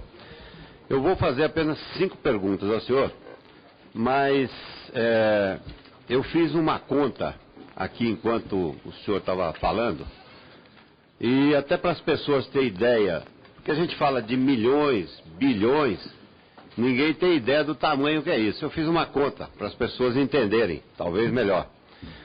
O senhor disse que o PT, ou o Vacari, recebeu em torno de 200 milhões de dólares. Com o dólar de hoje, 3,13, nós estamos falando de 626 milhões de reais. Se a gente transformasse isso em segundos, para as pessoas entenderem, um dia tem 1.444 segundos. Um mês tem 43.200 segundos. Um ano tem 518.400 segundos. Se a gente pegasse o dinheiro que o Vacari recebeu e trocasse em notinha de R$1 e contasse assim, ó, 1, 2, 3, 4, 5, e fosse contando em notinha de R$1, demoraria 12 anos e 7 meses para contar o dinheiro que ele levou. Só para as pessoas terem uma ideia do tamanho que é 200 milhões de dólares. Queria fazer, então, algumas perguntas ao senhor rápidas, para colaborar aqui com os colegas. Os 100 milhões que o senhor está devolvendo, era só do senhor?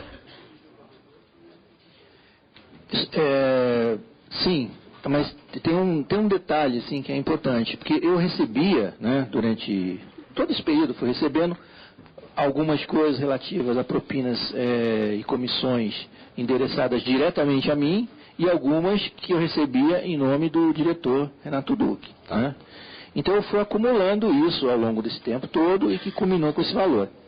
Quando eu saí da Petrobras, né, ainda tinha, vamos dizer, compromissos acordados de recebimento. Tá? E aí sim que esses recebimentos passaram a ser encaminhados ao diretor Renato Duque. Então, na realidade, esse dinheiro é relativo a, vamos dizer, propina ou comissões que caberiam a mim. Só que eu recebi durante a fase que eu estava na ativa, né, e depois houve uma compensação. Mas as propinas que foram recebidas lá eram relativas a mim. Agora, eu queria ressaltar também, teve alguns recebimentos que foram de atividades lícitas também. Atividades minhas, de participação em negócio que não tinha nada a ver com a Petrobras. Pouca coisa.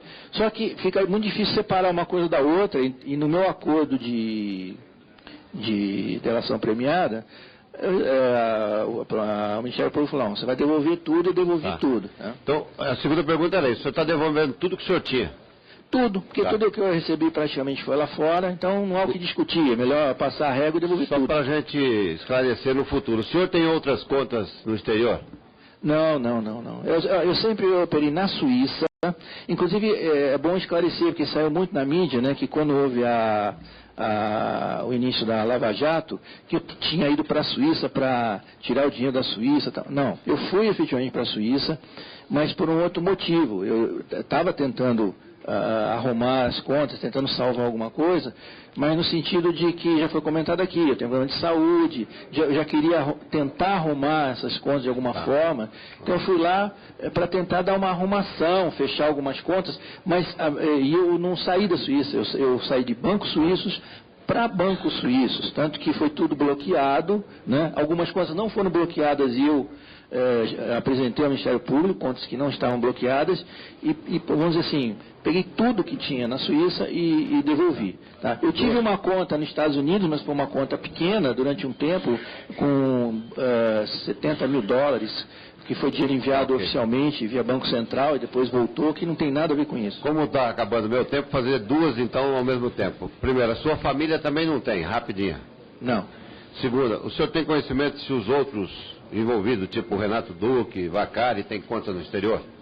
Olha, isso eu já coloquei na delação também, que uma dessas contas nós abrimos em conjunto, né? Nós somos à Itália, Milão, e lá, em reunião com o presidente do banco, mais com auxílio do senhor Júlio Camargo. Conjunta com quem? Quem? Não, conjuntamente e assim no mesmo momento. Não é conta conjunta. Nós abrimos ao mesmo tempo, tá? Quem abriu, só para a gente... Quem é que abriu a conta? O senhor está falando de 3 pessoas aí. Quem abriu a conta? Eu abri uma conta, o diretor Renato Duque abriu outra conta, e o João Ferraz abriu outra conta. O João Vacari não? Não. Isso está no meu depoimento, é público já. Agradeço. Obrigado, presidente. Paulinho. Com a palavra está do Onyx. Vossa Excelência tem até 5 minutos. Presidente, senhores deputados, senhoras deputadas. Bom, primeiro eu quero deixar claro aqui que o depoimento do senhor Pedro Barusco me remete à CPI dos Correios, por uma questão muito objetiva. No momento em que foi montado aquele esquema com as empresas de publicidade, e que depois se desdobrou na operação do Delúbio, do Genuíno e da Visanet, e que veio lá do Marcos Valério, naquela mesma época, José Dirceu, que tudo comandava no Brasil, mandou Renato Duque ser diretor da Petrobras. E José Dirceu também determinou que Paulo Roberto Costa fosse colocado na Petrobras. E os 2 diretores lá chegaram com um objetivo muito claro: licença para roubar, senhor Pedro José Barusco Filho. Eles foram colocados lá com licença para fazer caixa. Tanto é verdade que Paulo Roberto reconhece que desde o início ele administrava 1% da operação na diretoria dele, o outro 1% ele tinha que repassar ao PT. E o senhor, chamado por Renato Duque para ocupar a gerência, porque o senhor era um excelente operador, por tudo que o senhor já reportou do seu passado, a ponto do senhor Renato Duque ter perfeita confiança no senhor, porque o senhor diz na sua delação, no seu acordo, perdão, que o senhor, inclusive, durante muito tempo funcionou como contador do senhor Renato Duque. Inclusive, o senhor relatou, já veio aqui nesta audiência, que acompanhava João Vacari em encontros em hotéis onde se discutia como seriam as partilhas. Inclusive reuniões com o senhor Vacari, depois que o senhor Vacari, pelo que dá para entender do depoimento, assumiu a tesouraria do Partido dos Trabalhadores. Então, a Petrobras nada mais é do que um dos tentáculos que a sistematização da roubalheira no Brasil se fez, e vou levar Roberto Jefferson. Vamos lá. Levantou as mãos, abriu os dedos e disse: Correios, DENIT, Petrobras, fundos de pensão, e por aí fora vai. Essa era o relato de Roberto Jefferson, que hoje, passados 10 anos desse relato, ele está cada vez mais claro. A operação foi feita lá e o senhor participou desta mesma operação. A pergunta que eu quero lhe fazer é o seguinte: primeiro, a quem o senhor, ou quem é, se o senhor sabe, que antes do João Vacari fazer a operação de coleta e transferência dos recursos para o PT, o fez em nome do partido, já que o senhor falou rapidamente que Delúbio Soares o senhor não teve contato. Se não era o senhor, é lícito supor que poderia ser Renato Duque, que aliás, curiosamente, é o único preso e libertado. Muito curiosamente. Essa é uma dúvida que está na cabeça de todos nós. Por quê? E que afirma que não recebeu um centavo. E o senhor, inclusive, coloca com dados a época que foi feita e valores, que o senhor sabe que, curiosamente, na conta do Banco Kremer, o senhor foi num jantar em Milão com o presidente do Banco Kremer, a conta do Renato Duque é muito curiosa, talvez reveladora para os psicólogos ou para os psiquiatras forenses. A conta dele se chamava Drenos, para drenar a roubalheira que era feita da Petrobras. Muito bem. Me causa muita espécie o senhor, como um gerente, com todo o respeito que o senhor me merece, nesse momento, o senhor, como um gerente, tem acumulado 67 milhões de dólares que é o acordo da sua devolução, é o que está no texto. Tá? 67 milhões de dólares. Não, é 67 que está escrito. E-mail. Eu li. A pergunta é, esse dinheiro era só para o senhor? O senhor não está protegendo, ocultando ninguém? O dinheiro que foi desviado para Renato Duque é só do Renato Duque? É isso que me parece pouco verossímil, pelo volume de recursos com que o senhor operou. Marcos Valério, no melhor do seu momento, não tinha a 10ª parte de efetividade que o senhor, somado a Renato Duque, tiver. Só para a gente ter um grau de grandeza dessa história. Então, a primeira pergunta é essa. O senhor, antes, para concluir, deputado, conviveu lá com Duque, Vacari, e antes de Vacari, quem era? E por fim, presidente, eu vou pedir vênia, por apenas 1 minuto, porque é um fato muito interessante para a investigação, que é o fato da criação da Sete Brasil. Quem é que criou a Sete Brasil? A Sete Brasil é carta marcada. A Sete Brasil é criada por alguém, junta-se a Previ, a Valia, a FUNCEF, o Petros, do nada. E essa empresa do nada faz contrato de 22 bilhões de dólares, senhor Pedro Barusco. O senhor quer que a gente acredite que o senhor foi colocado lá ao acaso? Sabe de quanto eram, senhores deputados, o custo de operação dia de cada uma das 21, em média 500 mil dólares a operação. A construção eram 720 milhões. Que negócio é esse? O senhor chega lá, colocado do nada, a empresa nasce do nada e ela de repente tem 22 bilhões para roubar. Quem é que inventou a Sete Brasil? Quem é que lhe colocou lá? Se o senhor nos der essa informação, o senhor vai ajudar o seu país. Bom, em relação à primeira pergunta, como eu disse, eu não tinha contato com o Delúbio Soares, né, e não sei quem fazia essa articulação. Tá? Sim, tinha alguém? Tinha. Não, a relação, né, a divisão já era... Eu não sei precisar exatamente quando apareceu essa divisão, porque é uma coisa que vai aparecendo e tal, de repente já está estabelecida. Sim, mas eu não consigo precisar exatamente isso. Eu consigo porque o Paulo Roberto diz isso e é quando eu coloco os dois da Petrobras. Tá bom. Então eu posso dizer que a partir da vinda do João Vacari, e aí eu comecei a ter reuniões com ele, e aí eu consegui perceber, posso dizer que depois que ele assumiu o cargo de tesoureiro, havia essas reuniões e havia essas combinações. Quanto à Sete Brasil, o que eu falei, em 2008 já apareceu a necessidade das sondas nacionais. Então, o que aconteceu? O embrião da Sete Brasil foi um projeto chamado P53, tá?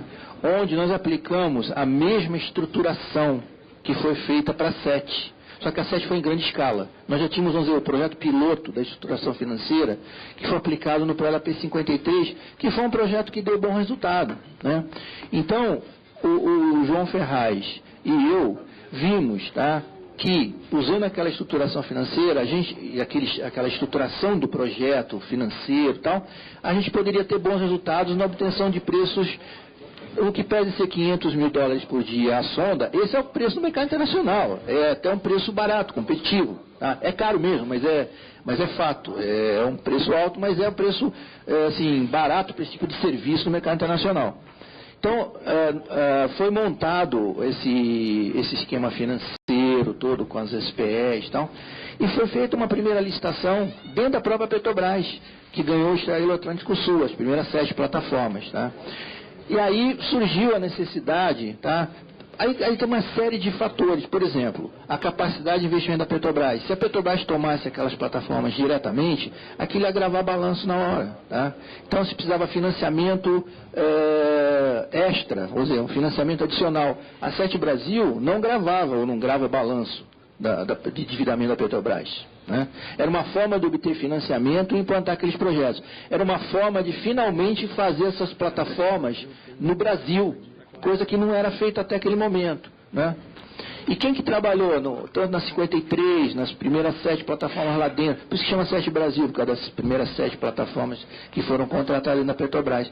Então a 7, né, é difícil falar isso, porque quando existe o pagamento de propina, né, isso prevalece e anula todo o resto, né? Essa é a visão que a gente tem. Mas o projeto da 7 Brasil, a estruturação, foi muito bem feita, muito bem elaborada, tanto que viabilizou a construção das sondas no Brasil, né?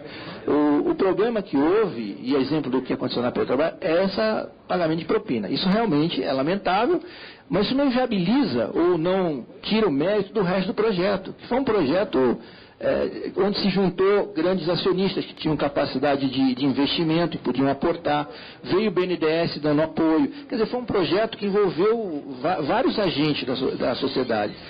Então, agora a questão de eu ser indicado ou não para a 7 Brasil, na época eu lembro que se discutia muito. Tá? Tinha o cargo, a Petrobras cabia dentro do Estatuto da 7 indicar o diretor de operações e o presidente. Tá? Então essa discussão aconteceu dentro da Petrobras. Tá? E o que eu sei é o seguinte, que o João Ferraz, tá, ele pediu até demissão da Petrobras para ser eleito presidente da 7 Brasil. Ele saiu da Petrobras, pediu demissão. E eu tinha acabado de me aposentar, né? E eu tinha participado do projeto desde o começo. Então, quem me indicou foi a Petrobras. Porque cabia a Petrobras designar. Renato Duque. Não, isso que eu não sei como é que foi essa decisão. Cabia a Petrobras. Quem é a figura da Petrobras? É o presidente e diretor executivo. Então, a Petrobras me indicou, ponto. Porque isso não estava no estatuto. Ó, quem foi a pessoa, quem defendeu a minha colocação... Eu acho que foi o Renato Duque e o presidente Gabriel. Mas também devo dizer, né, que era uma opção natural. Era difícil achar uma outra pessoa que tivesse todo o conhecimento, tivesse trabalhado nesse projeto desde o início. O projeto andava bem. Foi uma coisa natural. Pedro, dos 67 milhões devolvidos, quanto é da 7 Brasil? O tempo de Vossa Excelência está encerrado, senão eu terei que ser complacente. Vossa Excelência falará novamente. Vossa Excelência falará novamente. Vossa Excelência está inscrito. Eu passarei a palavra para a próxima autora, a deputada Elisiane Gama. Vossa Excelência tem até 5 minutos. Olha, nós adotamos o seguinte, deputado Efraim. Existe aqui um critério. O deputado Carlos Sampaio também tinha aqui vários outros autores. Nós demos ao primeiro subscritor de cada requerimento, porque nós temos um tempo para cada autor. Então, o critério adotado aqui, desde o início, por exemplo, o requerimento do deputado Carlos Sampaio teria Antônio Embaçaí, Bruno Covas, Otávio Leite e Isalci. Nenhum desses coautores falaram. E nós estamos dando ao primeiro subscritor. Vossa Excelência está inscrito aqui como membro da CPI e falará em seguida.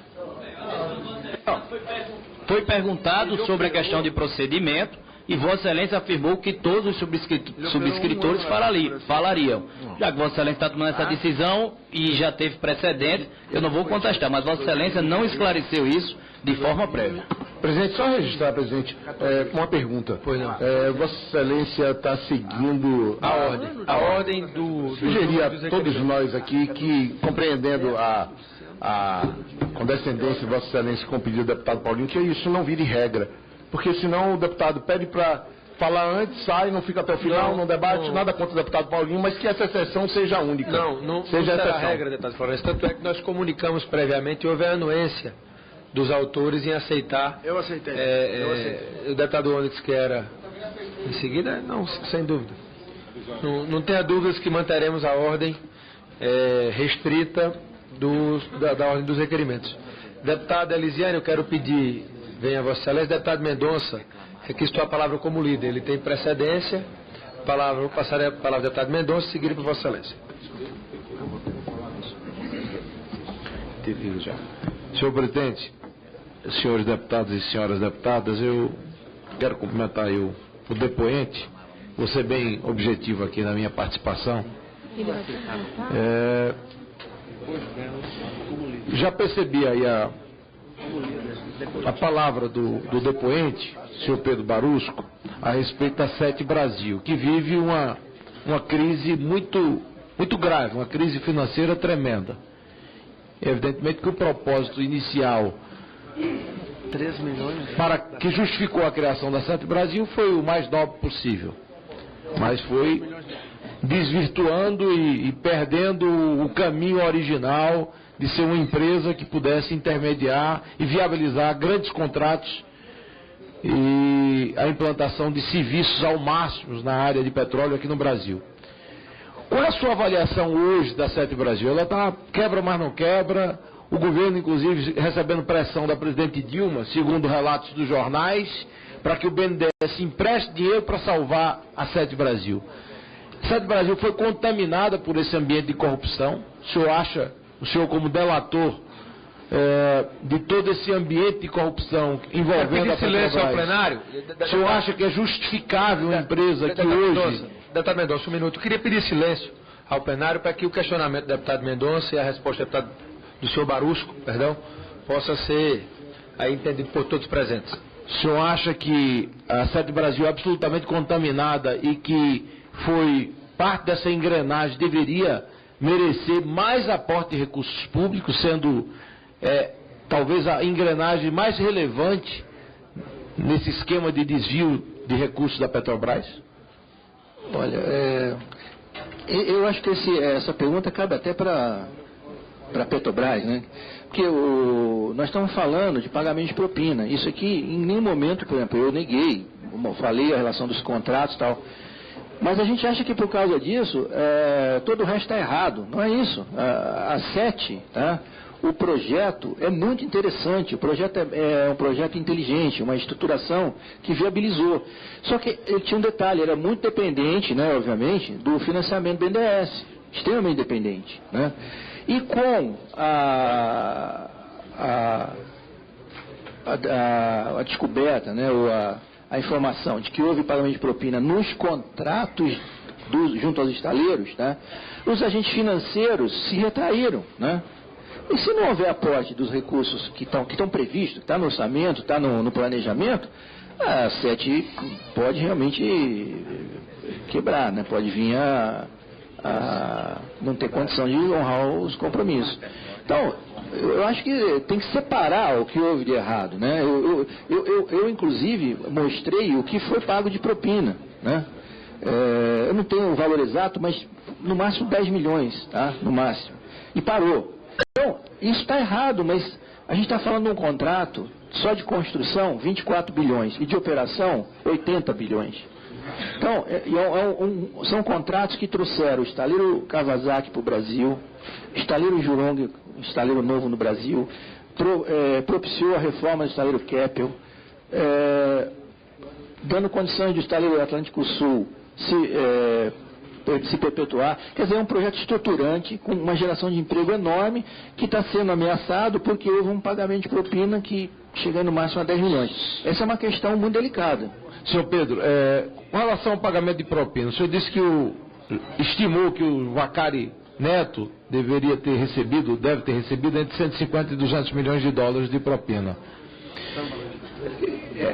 É crível que um tesoureiro de um partido político, mesmo de um governo com outras forças, ele, para ter a força para chegar a um diretor como Renato Duque e pressioná-lo no sentido de que pagasse regularmente propina em relação a contratos com a Petrobras, ele tem que ter alguém dando suporte político além dele. Não é só o tesoureiro do PT que chega lá na diretoria de serviço da Petrobras e diz ao Duque que quer propina, quer participar do jogo e pronto. Quem estava por trás do Vacari no pagamento desses 150 a 200 milhões de dólares?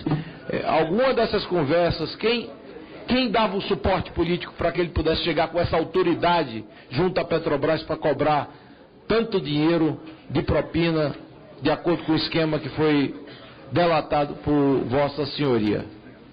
Eu não sei responder essa pergunta. Nunca teve essa conversa, não se falou de nomes, assim, Nunca comentou nenhum nome? Não, assim, se falava de nome assim, de política geral, não tinha assim, isso aqui é para fulano, para ciclano. E como é que ele recebia essa propina, o João Vacari? Era em espécie, em conta na Suíça? Como é que se dava? É isso que eu disse, eu não sei como é que era. Eu acredito que a maior parte tenha sido da contribuição oficial, mas eu não tenho, essa informação eu não tenho, já falei aqui que eu não tenho. O Renato Duque, o senhor acha que ele vai... o fato dele ter sido liberado pela Justiça dificultará a confissão dele na participação dos atos criminosos denunciados por Vossa Senhoria? Isso para mim é muito difícil afirmar. Isso é uma questão da justiça, né, do processo que ele está passando. Para concluir, deputado Mendonça. Conclui, presidente. Deputada Elisiane Gama, Vossa Excelência tem a palavra por até 5 minutos. Obrigada. Senhor Pedro Barusco, eu quero inicialmente cumprimentá-lo, dizer para o senhor que o arrependimento é um gesto muito nobre da pessoa humana para tentar reparar, no seu caso, um crime grave, não é? Especialmente pela situação econômica do nosso país. Mas eu queria fazer algumas perguntas para o senhor, considerando o tempo, eu queria pedir que a gente tivesse respostas também rápidas para a gente poder ganhar o tempo. O senhor tem conhecimento do envolvimento de algum integrante do Tribunal de Contas da União